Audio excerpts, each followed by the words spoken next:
Welcome to మా జిందగీ. చూడండి, ఇది గండికోటలో ఉన్న జైలు.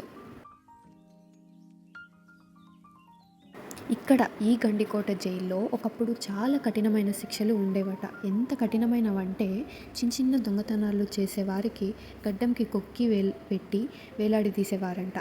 అలానే పెద్ద దొంగతనాలు చేసేవారికి చేతులు నరికేసేవారంట. అంత కఠినంగా ఉన్నప్పుడు ఈ కారాగారం ఎందుకు అని అనుమానం రావచ్చు. ఈ కారాగారంలో రాజద్రోహులు లేదా శత్రువులకు సంబంధించిన వారు ఎవరైనా దొరికినప్పుడు వారిని ఈ కారాగారంలో బంధించేవారు. ఇక్కడ చూసినట్టయితే మీరు విచిత్రమైన గదులు ఉన్నాయి. చాలా అంటే చాలా చీకటిగా ఉన్నాయి అన్నమాట. అసలు ఎవరైనా తప్పు చేశారు అని తెలిస్తే చాలు వాళ్ళని పిలుచుకొని వచ్చి వేలాడదీసి చిత్తుక బాధేవారంట. అలానే ఆ జైలు చుట్టూ కూడా తిప్పేవాళ్ళంట. అంత కఠినమైన జైలు ఇది. తప్పు చేశారని తెలిస్తే చాలు, అది ఎవరైనా సరే, ఎంతటి వాళ్ళైనా సరే, వాళ్ళని బతికుండగానే చాలా నరకం చూపించి చంపేసే వాళ్ళంట ఈ గండికోట జైల్లో. అసలు వినడానికే ఎంత భయంకరంగా ఉంది కదా.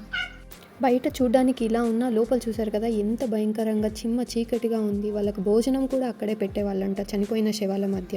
అంత భయంకరంగా ఉంది. ఇప్పుడైతే ఫుల్ గబ్బిలాలతోనే నిండిపోయింది. ఇదండి మన గండికోట జైలు గురించి. Thank you for watching. Please do like, share and comment.